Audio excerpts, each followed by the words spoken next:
I was chopping vegetables for dinner when my phone buzzed on the kitchen counter. The familiar vibration usually meant a message from David, my husband, checking in after work or sharing something about his day. But this time, the notification preview caught my eye. It wasn't the casual, mundane text I had come to expect. Instead, it was a message clearly not meant for me. I can't wait to see you again tonight. This weekend away will be perfect. No one can know, the text read. I froze for a moment, the knife hovering over the cutting board. My heart skipped a beat, confusion flooding my mind. The message wasn't from David's phone number, but the sender was labeled simply as David. I glanced at the screen again, hoping I had misread it, hoping it was some kind of mistake or a misdirected message meant for someone else. But as I looked closer, the content was unmistakably personal and secretive. This was not a message I was supposed to see. The words stung, unraveling a thread of doubt I hadn't known was there. I set the knife down gently, my hands trembling slightly despite my effort to stay composed. The kitchen around me felt suddenly colder, the warm light above the stove doing little to chase away the chill creeping in my chest.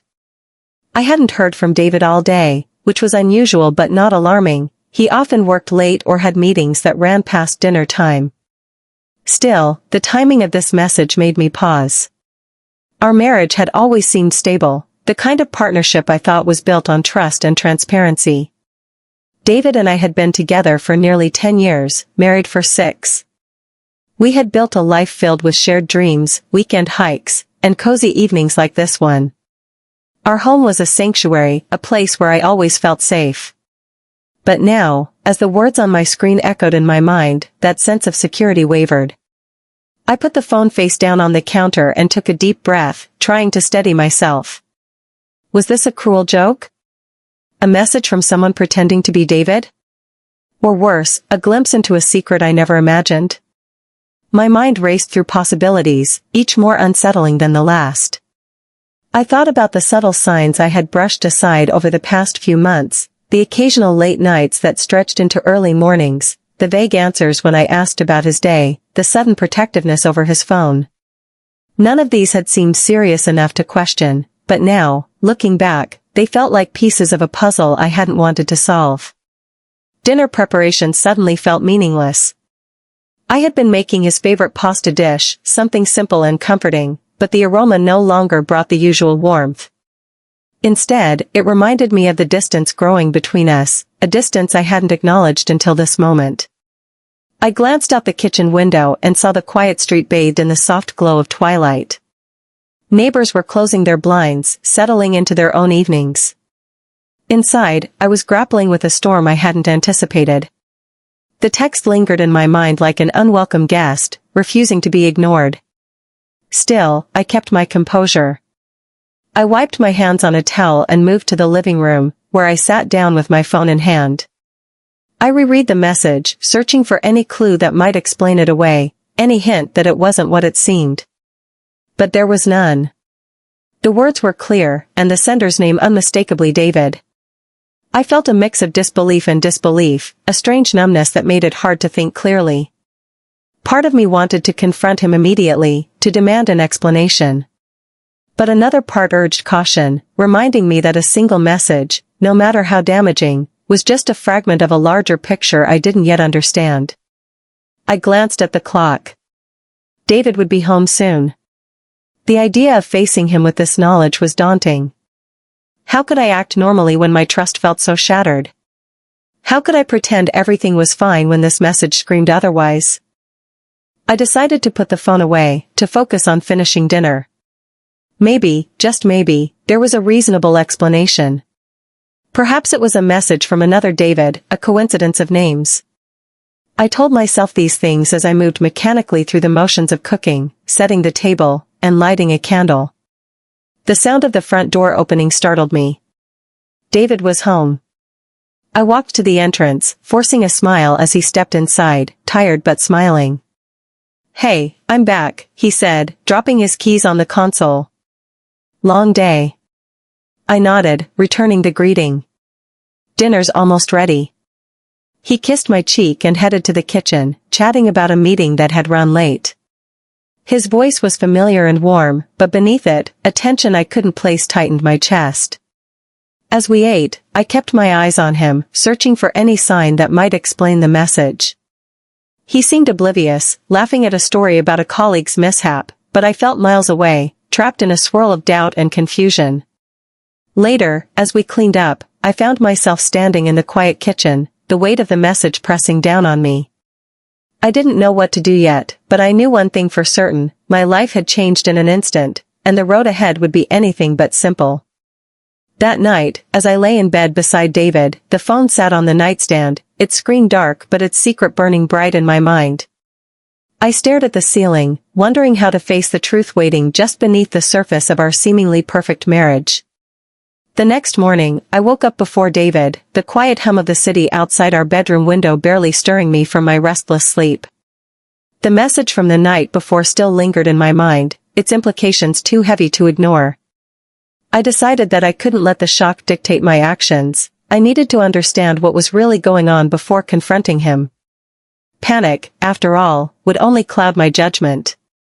I sat up, grabbing my phone from the nightstand. The screen lit up, and I hesitated for a moment before unlocking it. The thought of digging through David's messages felt invasive, but I knew I couldn't ignore the nagging questions any longer. Was that text a one-off mistake? Was it something more? I opened his messaging app, careful to keep my movements subtle so as not to betray the storm brewing inside me. I wasn't a woman who pried into private conversations, but this was different. This was about us, about the foundation of our marriage. I scrolled back through recent texts, searching for anything that resembled the message I had seen: the secrecy, the coded language, the hidden meetings. At first, the conversation seemed innocent enough: friendly check-ins with colleagues, casual banter with old friends, the usual everyday chatter. But then I noticed a series of messages with a contact saved simply as M. The texts were brief, often sent late at night, filled with affectionate language and plans to meet in places I'd never heard him mention. A knot tightened in my stomach as I realized these weren't just casual exchanges, they were something else entirely. I paused, my fingers trembling slightly as I took screenshots to preserve the evidence. I needed to be sure, and I needed to keep a record in case things spiraled out of control. The rational part of me reminded itself to stay calm, to gather information without jumping to conclusions. In the back of my mind, I recalled moments over the past few months when things didn't quite add up. The sudden late nights at work that became more frequent, the subtle changes in David's demeanor, the way he sometimes glanced at his phone with a furtive expression. I had dismissed these as stress or work pressure, not wanting to believe that something was wrong with us. But now, with the evidence in my hands, denial was no longer an option. I spent the morning piecing together a timeline from the messages and the few receipts I had noticed on his desk: coffee shops in neighborhoods unfamiliar to me, hotel bookings under a business name I didn't recognize. Each detail added to the mounting weight of suspicion. Despite the whirlwind inside me, I maintained a composed exterior. I went about my usual routine, answering emails for my freelance design business and tidying the house. The contrast between my calm actions and the turmoil beneath was stark. I didn't want David to sense that I was already aware of his secret, not yet. That afternoon, I called my closest friend, Laura, someone I trusted implicitly. Her voice was warm and steady on the other end of the line as I carefully explained what I had found, leaving out the rawest emotions for fear of breaking down. Laura listened without interruption, her silence a balm to my frayed nerves. "Emma," she said softly, "you're doing the right thing by gathering facts before confronting him. Don't let your heart lead you into a trap. You need to protect yourself." Her words gave me strength. I had been so afraid of what I might discover that I almost let fear control me. But Laura reminded me that clarity came from knowledge, and only then could I make the decisions that would shape our future. With renewed determination, I spent the next few days quietly monitoring David's behavior. He continued his routine as if nothing had changed, but I noticed the small cracks, the hurried texts he tried to hide, the way he avoided eye contact when certain topics came up, the sudden defensiveness when I asked about his work trips. I also revisited the subtle signs I had overlooked. The unexplained expenses on our joint credit card, the late-night phone calls he took outside the house, the times he said he was unavailable but was clearly distracted. They all fit into a pattern I could no longer ignore. Yet, despite the evidence, I didn't rush to confront him. I wanted to be certain, to have the full picture before breaking the fragile peace between us. I knew that anger and hurt would be inevitable, but I needed to prepare myself to face them head-on, with clarity and control. Each night, I made notes, dates, messages, behaviors, organizing my thoughts and observations. It felt like building a case, but it was also a way to keep my emotions from overwhelming me. The act of documenting gave me a sense of power in a situation that otherwise felt like it was spiraling beyond my control. It wasn't easy. There were moments when tears threatened to spill, when I longed to pick up the phone and demand answers. But I held back, reminding myself that confrontation without preparation could do more harm than good. Meanwhile, David remained oblivious to the storm swirling beneath my calm exterior. He continued to smile, to joke, to share moments that now felt bittersweet. It was as if we were actors playing a role in a play where the script had suddenly changed without warning.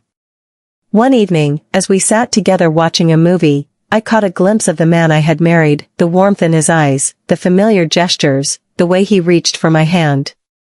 It was a cruel reminder of what was at stake and what could be lost. I realized then that this wasn't just about betrayal or secrets. It was about trust, about the foundation we had built over years. And if that foundation was cracked, I needed to decide whether it could be repaired or if I needed to protect myself from further damage. The quiet investigation I had embarked on was more than just uncovering the truth. It was about reclaiming control over my life, about preparing myself for the difficult conversations ahead. I wasn't sure what I would find or how David would respond, but I was ready to face whatever came next, with my eyes wide open. As the days passed, the tension in our home grew, though I kept it carefully veiled. I practiced my questions, rehearsed my words, and steeled my heart for the inevitable confrontation. The path ahead was uncertain, but at least now I was walking it with purpose. In the stillness of the night, I often found myself staring at the ceiling, wondering how a single message could unravel so much. Yet, beneath the fear and pain, a quiet resolve took root. I would face this head-on, not as a victim, but as a woman determined to know the truth, and to choose her own future. I waited until David was home one evening, the soft hum of the city settling outside our window as dusk slipped into night. The house was quiet, the kind of stillness that felt heavy with unspoken words. I had rehearsed this moment countless times in my mind, but when he finally sat across from me at the kitchen table, my carefully constructed calm threatened to crumble. "David," I began, my voice steady though my heart pounded in my chest. "I need to talk to you about something serious." He looked up, surprise flickering in his eyes, quickly replaced by a guarded expression. "What is it?" he asked, setting down his coffee mug. I took a breath, forcing myself to meet his gaze. "I saw a message on your phone. A message that wasn't meant for me.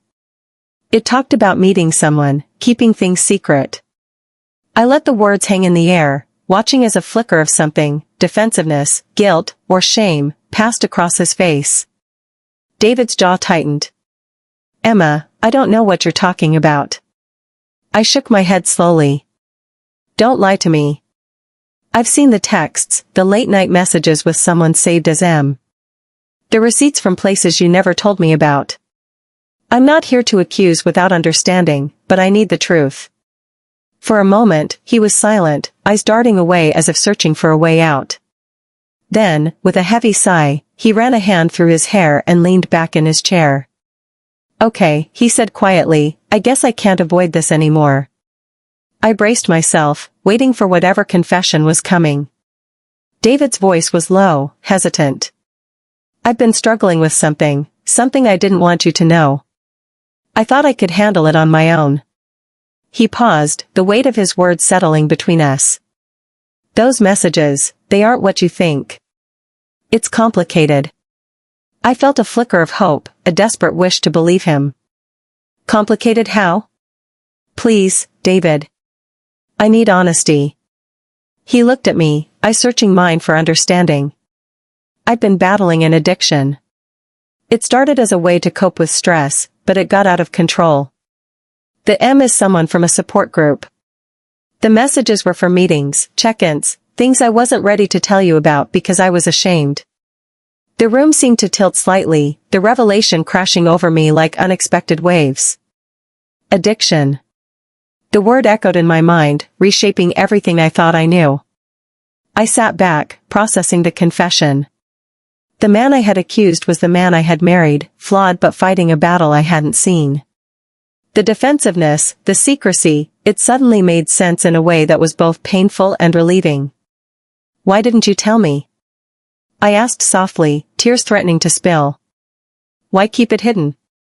David's eyes glistened with unshed tears. "Because I was scared. Scared you'd see me differently, scared you'd leave. I wanted to get better before I burdened you with this." I reached out, placing my hand over his. "We're supposed to be partners, David. I'm here for you, but I need you to be honest with me, from now on." He nodded, a fragile vulnerability in his expression. "I want to get better, Emma. I'm ready to ask for help."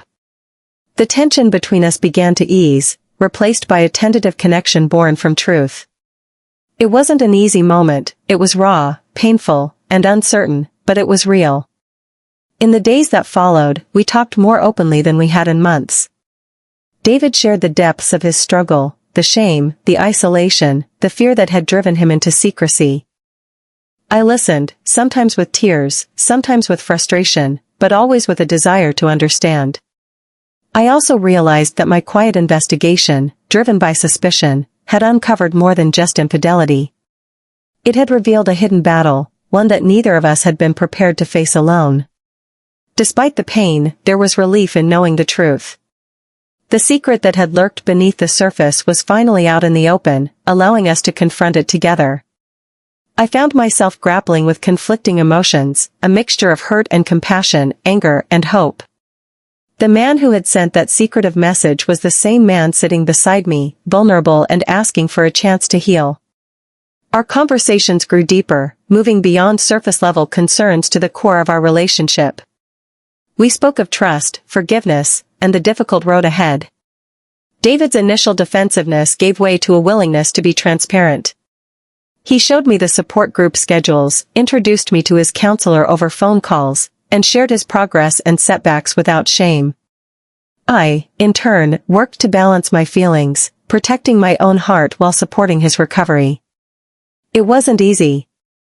There were moments of doubt, moments when I wondered if I could truly forgive the secrecy, the pain. But I chose to believe in the man I loved, the man who had finally chosen honesty over hiding. One evening, as we sat together on the couch, David reached for my hand and said, "Thank you for not giving up on me." I squeezed his hand, a lump in my throat. "We're in this together, David. Whatever comes next, we face it as a team."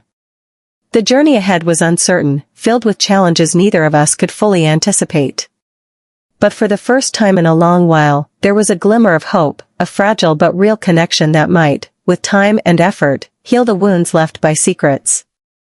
That night, as I lay beside him, the weight of the past began to lift slightly.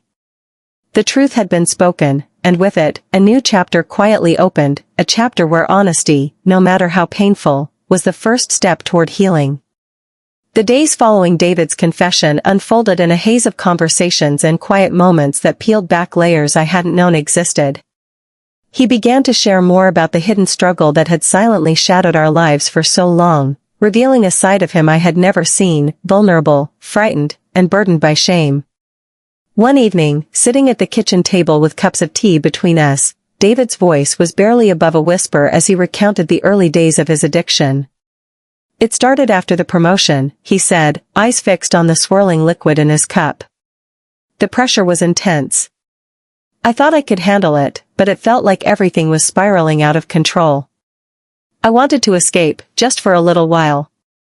I listened, heart aching, as he described the gradual descent into secrecy, the late nights, the hidden bottles, the lies. "I didn't want to admit it, not even to myself," he confessed. "I felt like I was failing you, failing us." The weight of his words settled heavily between us. I realized that his silence wasn't born of malice, but of deep fear and self-loathing. The man I had trusted had been fighting a private war, one he believed he had to face alone. David spoke about the shame that had kept him from reaching out, the isolation that had tightened its grip as he sank deeper. "I was afraid you'd leave if you knew the truth," he said, his voice cracking. "I was afraid of losing everything." I reached across the table, taking his hand in mine. "You're not alone anymore," I told him softly. "We're going to get through this together." As he opened up, I found myself grappling with a flood of emotions, sadness for the pain he endured in silence, anger at the distance it had created between us, but also a profound empathy for the man who was now bearing his soul. David revealed the lengths he had gone to hide his addiction, the secret meetings, the fake excuses, the stolen moments of weakness. He talked about the support group he had hesitated to join, the counselor he had finally agreed to see, and the small victories that gave him hope. "I want to be better," he said, determination flickering in his eyes. "Not just for me, but for us." Those words struck a chord deep within me. I saw the man I married, the man I still loved, fighting to reclaim his life. But I also understood that the path ahead would be fraught with challenges, requiring patience and strength from both of us.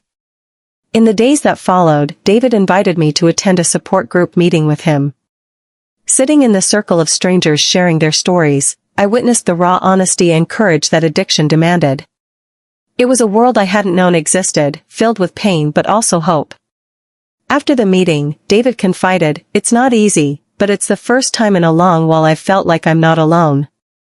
I admired his bravery, but I also recognized the fragility beneath his resolve. There were moments when the weight of his struggle seemed overwhelming, when the temptation to relapse whispered dangerously close.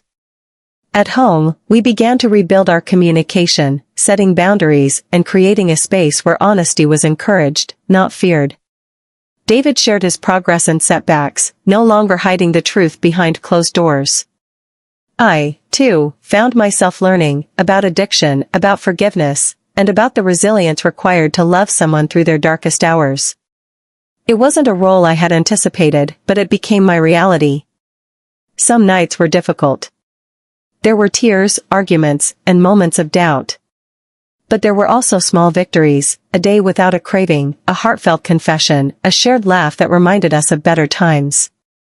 One afternoon, as we sat in the park watching the leaves fall, David turned to me and said, "Thank you for standing by me, even when I didn't deserve it." I smiled through tears. "You're worth it, David. We'll face this together, one step at a time." Through this journey, I learned that addiction was not just a battle for the person struggling, but for everyone they loved.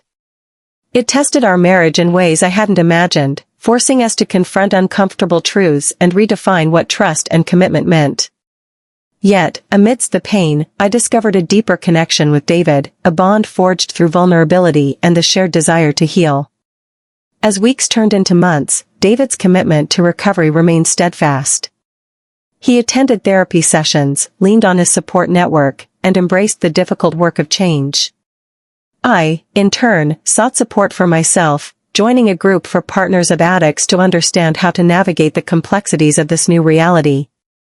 Together, we faced the uncertainty with cautious hope, knowing that the road was long but believing that love and honesty could guide us through. Each day, I reminded myself that this was not the end of our story, but a challenging chapter, one that required courage, compassion, and the willingness to face the hidden truths that had once threatened to tear us apart. After David's confession and the long nights spent unraveling the tangled web of his hidden addiction, I knew I couldn't face this alone. The weight of the secret was heavy, and the road ahead uncertain. I needed support, for both of us, and clarity on how to navigate this new reality. So, I reached out. I called Laura first, the friend who had steadied me in the early days of suspicion. Her voice on the other end was calm and reassuring, a beacon in the storm. I told her everything, the messages, the confession, the addiction. I spoke of my fear, my hurt, and my desperate hope to save our marriage. Laura didn't judge or rush me. She listened deeply and then suggested I seek a counselor, someone professional who could guide me through the emotional labyrinth. You need a safe space to process this, she said. And David needs to know you're serious about your own well-being. Taking her advice, I found a therapist who specialized in couples affected by addiction. Our first session was tentative. I was still gathering my scattered thoughts, trying to make sense of the overwhelming emotions, betrayal, sadness, confusion, and a flicker of hope. The counselor helped me understand that my feelings were valid and that healing would require boundaries and communication. She encouraged me to hold on to my own identity, not lose myself in David's struggle. Supporting someone is important, she said, but so is protecting your heart. Meanwhile, David was taking steps on his own.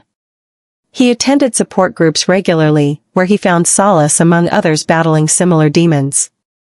He told me about the stories shared in those rooms, the failures, the victories, the raw honesty.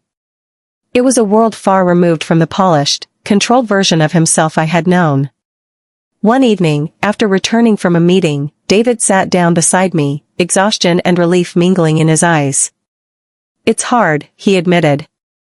But I'm learning that I don't have to do this alone anymore. His commitment was tangible. He was transparent about his progress, sharing the tools he was using to resist temptation and the moments when the cravings hit hardest. We began to talk openly about triggers, stressors, and ways I could support his recovery without losing myself. Our conversations were tentative at first, laced with cautious hope and the shadows of past secrets. But over time, they grew more honest, more vulnerable. David was no longer hiding in silence, he was inviting me into the process. We also started attending couples therapy together. Sitting across from the counselor, we unpacked years of unspoken grievances, misunderstandings, and the impact of addiction on our relationship. It was painful to confront our failures, but it was also liberating. The counselor emphasized rebuilding trust through transparency, sharing feelings without judgment, acknowledging fears, and celebrating small victories. Recovery is a journey you take together, she said. It's about rebuilding a foundation that's stronger than before. There were setbacks, relapses, moments when old habits whispered temptations.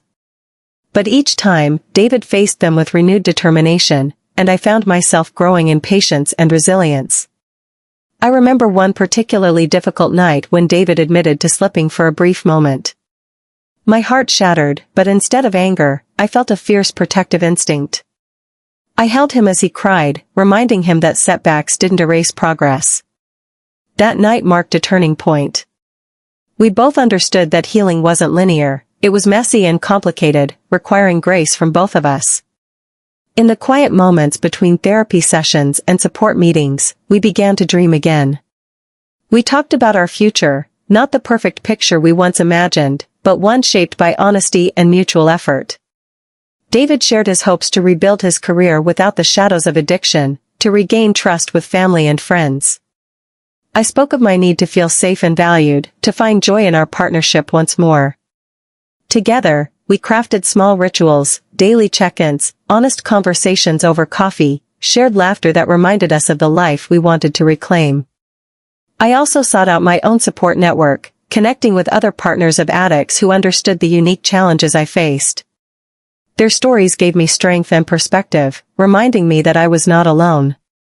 Through these connections, I learned the importance of self-care, setting boundaries, nurturing my passions, and allowing myself moments of peace amidst the chaos. David's journey was his own, but it was intertwined with mine. Our tentative steps toward healing were filled with uncertainty, but also a growing sense of partnership. One afternoon, as we walked hand in hand through the park, David paused and looked at me with gratitude.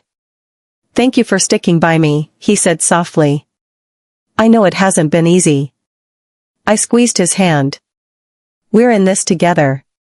It's not just your battle, it's ours. And we'll face whatever comes next side by side." That commitment, spoken in the gentle quiet of an ordinary day, felt like a lifeline. The road ahead was long and winding, filled with challenges neither of us could fully predict. But with each shared conversation, each moment of honesty, and each step toward healing, we were building something new, a fragile but real foundation grounded in trust and hope. As I reflected on the journey so far, I realized that seeking support and clarity wasn't a sign of weakness, but but a vital act of strength. It was a choice to face the truth head-on, to embrace vulnerability, and to believe that love, even when tested, could endure. And so, with cautious hearts, we moved forward, ready to confront the challenges, to heal the wounds, and to rebuild the life we both deserved. The weeks that followed David's commitment to recovery were a delicate dance between hope and caution, progress and setbacks. Each day felt like walking a tightrope, balancing the fragile promise of change against the shadow of relapse that loomed just out of sight. David's therapy sessions became a cornerstone of his healing.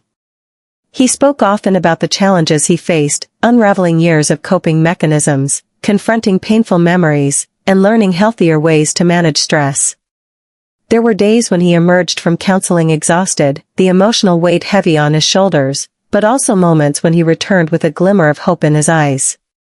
I tried to be his anchor, offering support without smothering, encouragement without enabling. It wasn't easy. There were times when my patience frayed, when the fear of losing him again gripped me tightly. But I reminded myself that recovery was not a straight line, it was a journey filled with bumps and detours. One evening, after a particularly intense therapy session, David came home quieter than usual. He sat at the kitchen table, fingers steepled, eyes distant. It was rough today, he admitted. We dug into some dark places. I nodded, moving to sit beside him. Do you want to talk about it? He shook his head slowly. Not yet. But I appreciate you being here. That silence between us was heavy but honest, a reminder that healing required space as much as words. Relapses tested our resolve. On one occasion, David confided that he had given in to temptation during a stressful day at work. The admission came with tears and apologies, but also a renewed vow to keep fighting. I held him through the storm of guilt and shame, reassuring him that one misstep didn't define his worth or our future. Each setback was painful, but it also became a moment of learning, for both of us. We discussed triggers, warning signs, and strategies to avoid falling back into old patterns. The openness transformed our relationship, fostering a new level of trust and understanding. Beyond the struggles, there were moments of growth that buoyed my spirits. David's willingness to share his feelings, once so guarded, became a lifeline. He expressed gratitude for small victories, a day without cravings, a positive session with his counselor, a supportive conversation at a meeting. I, too, found strength I hadn't expected. The journey forced me to cultivate patience and resilience, to face uncertainty without losing hope. I learned to celebrate progress, however small, and to hold compassion, not only for David but for myself. Our home, once shadowed by secrets, began to feel lighter. We developed routines that supported recovery, morning check-ins, shared meals without distractions, quiet evenings spent reconnecting. These rituals grounded us, creating a safe space amidst the chaos. There were challenges in rebuilding intimacy, both emotional and physical. Trust, once fractured, needed time to mend. We approached these moments gently, with honesty and care, acknowledging the wounds while nurturing new bonds. Friends and family became a cautious part of our lives again. David gradually opened up to a few trusted people about his journey, receiving support that reinforced his commitment. I found solace in conversations with those who understood the complexities of addiction and recovery. Throughout it all, I reminded myself that healing was a process, one that required grace, perseverance, and unwavering hope. One afternoon, as we sat together watching the rain streak down the window, David reached for my hand. "Thank you for not giving up on me," he said softly. I squeezed his fingers. "We're in this together. Every step of the way." Though the road ahead was still uncertain, the progress we made was undeniable. Each day brought its own challenges, but also moments of connection and growth. We were learning to navigate this new landscape, side by side. I held on to the belief that recovery was possible, not just for David, but for us as a couple. And in that belief, I found the strength to keep moving forward, one day at a time. As David's progress steadied, we found ourselves at a crossroads, a chance to rebuild not just his sobriety, but the very foundation of our marriage. The distance that had grown between us during his secret struggle was still there, but beneath it lay a fragile hope, a willingness to try again. We began couples therapy with a new counselor, hoping to navigate the tangled emotions and broken trust that had accumulated over time. The sessions were raw and honest, often uncomfortable, but necessary. We confronted the silence that had defined so many years, the unspoken resentments, and the fears that had crept in. In those quiet rooms, we learned to listen, not just to respond, but to truly hear each other. David shared his fears of rejection and failure. I admitted my feelings of betrayal and loneliness. For the first time in a long while, we spoke without masks. One afternoon, during a particularly emotional session, our counselor asked us to describe what trust meant to each of us now. David's voice was tentative but sincere. It means being open, even when it's hard. Being honest about my struggles and not shutting Emma out. I added, trust means knowing we can face the truth together, and that we won't be torn apart by it. It means patience, forgiveness, and the courage to keep trying. These conversations became the backbone of our healing. We committed to transparency, sharing our feelings, our fears, and even our mistakes. David started keeping a journal of his thoughts and progress, which he shared with me, allowing me a window into his journey. We also worked on communication outside of therapy. Daily check-ins became a ritual, a few minutes each morning and evening to talk about how we were feeling, to express appreciation, or to air concerns before they festered. Rebuilding our shared goals was another vital step. We revisited dreams shelved during the darkest times, travel plans, career ambitions, even the idea of starting a family. These conversations injected a sense of purpose and optimism into our relationship. Physical intimacy, once strained by distance and mistrust, slowly rekindled. It wasn't about rushing back to what we'd lost, but about rediscovering connection through small gestures, a touch, a hug, a lingering glance. Each moment was a building block, fragile yet powerful. Outside our private world, we re-engaged with friends and family, cautiously sharing our journey. Their support was a balm, reminding us that we were not alone. Their belief in our ability to heal strengthened our resolve. Of course, challenges persisted. There were days when old wounds flared, when doubts crept in, and the fear of relapse cast a shadow. But by then, we had tools to face these moments together, open dialogue, compassion, and a shared commitment to growth. I found myself growing, too. The pain had forced me to confront my own vulnerabilities, to learn forgiveness, not just for David but for myself. I discovered resilience I hadn't known I possessed, and a deeper understanding of what it meant to love unconditionally. One evening, as we sat on the porch watching the sunset, David took my hand and said, "I don't know what the future holds, but I'm grateful we're facing it together." I smiled, squeezing his hand. Me too. We're not perfect, but we're honest. And that's a start. Our marriage was far from healed, but it was alive, breathing, growing, and slowly mending. Through mutual honesty and vulnerability, we were building a new foundation, one that could weather storms and embrace hope. The journey was ongoing, filled with uncertainty, but for the first time in a long while, we were moving forward, not as two people drifting apart, but as partners committed to the path ahead. In the quiet moments between therapy sessions and the rebuilding of our relationship, I found myself reflecting on how much this journey had changed me. The shock of David's addiction and the betrayal that had initially rocked my world had, over time, ignited a strength within me I hadn't known I possessed. At first, I was consumed by pain and confusion, questioning everything I thought I knew about our marriage and myself. But as David worked through his recovery, I realized I needed to focus on my own healing, too. Supporting him was important, yes, but I couldn't lose sight of who I was in the process.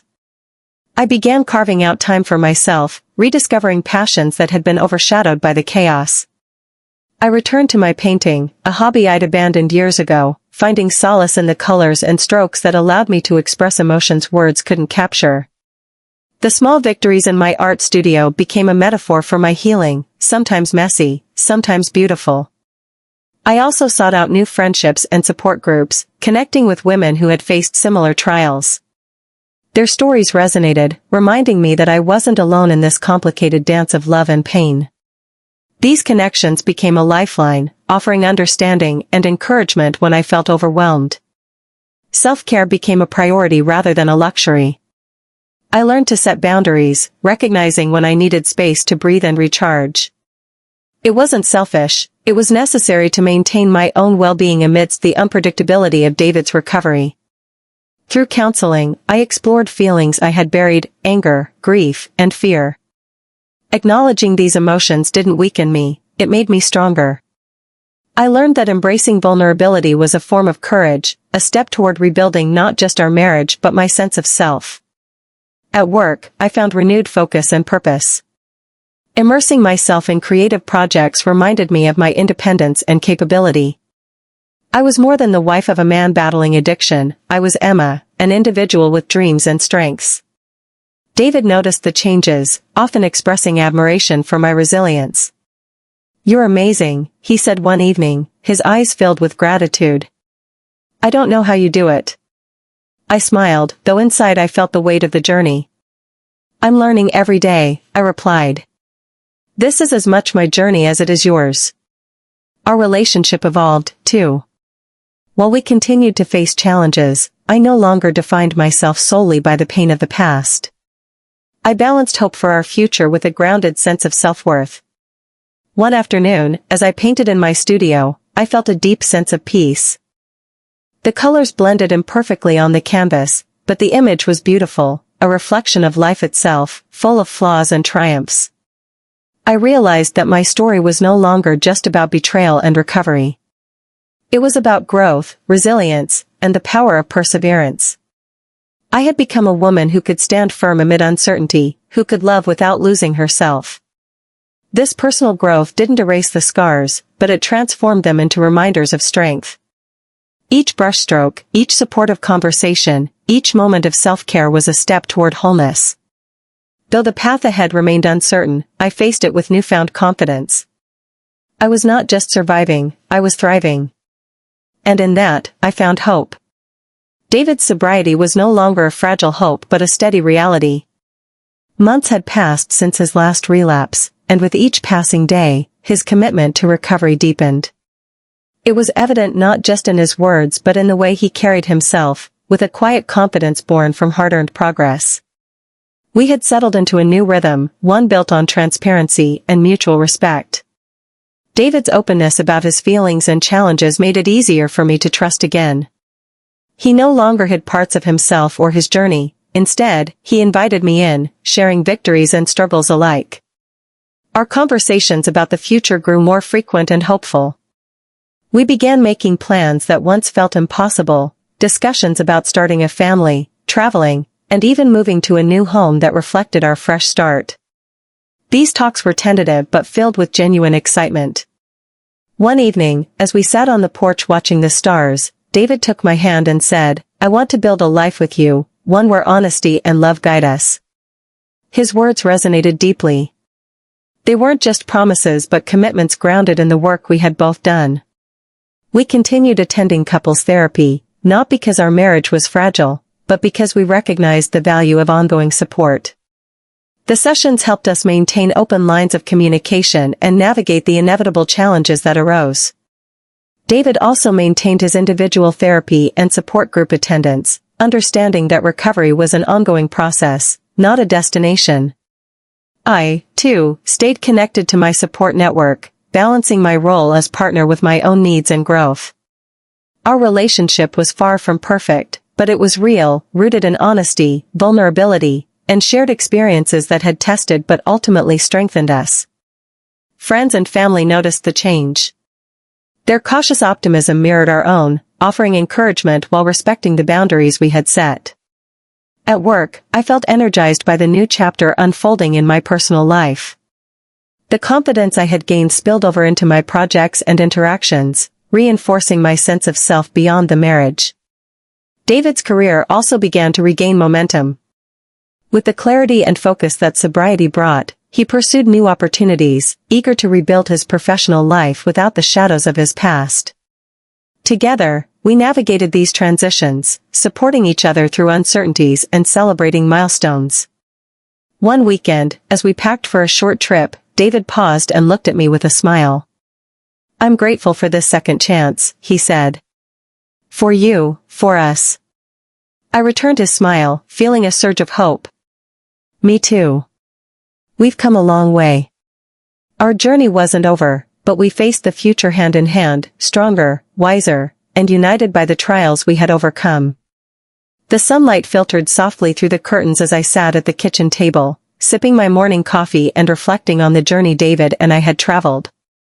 It was hard to believe how much had changed, from the shock of that mistaken text to the long, winding path of healing and rebuilding our lives together. The house, once heavy with unspoken fears and secrets, now felt filled with quiet warmth and cautious optimism. David was in the next room, preparing breakfast.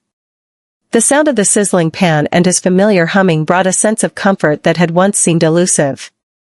We had come so far, not just surviving the storm but beginning to thrive in its aftermath.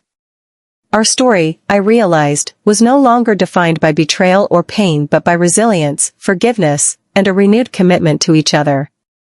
The scars remained, yes, but they were no longer wounds that threatened to tear us apart. Instead, they were reminders of the battles fought and the strength gained. Friends and family, who had watched our struggle from the sidelines, now saw a couple transformed, not perfect, but deeply connected and honest. Their quiet admiration was a testament to the power of truth and vulnerability. I thought back to that first text, the moment everything shifted. It had cracked open a door I hadn't known was closed, forcing us to confront hidden truths and painful realities. But it had also ignited a fire within me, a determination to face adversity head-on and emerge stronger. Our renewed partnership was built on the foundations of trust and mutual support. We celebrated the small victories, a day free from cravings, a heartfelt conversation, a shared dream taking shape. Each step forward was a testament to the work we had both invested. David's sobriety remained steady, a daily commitment that shaped his actions and choices. His transparency and vulnerability had become pillars of our relationship, fostering an intimacy that was both new and profound. I, too, had grown, finding strength in self-care, embracing my passions, and nurturing the part of me that had nearly been lost in the turmoil. My art flourished, and with it, my confidence and sense of identity. Together, we planned for the future with cautious hope.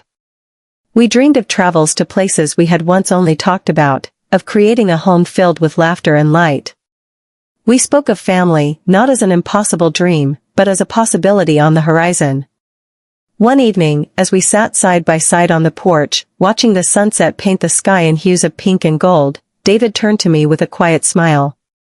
Thank you, he said simply. For believing in me, for standing by me. I reached for his hand, feeling the warmth and solidity of his presence. Thank you, I replied. For choosing honesty, for fighting to be better.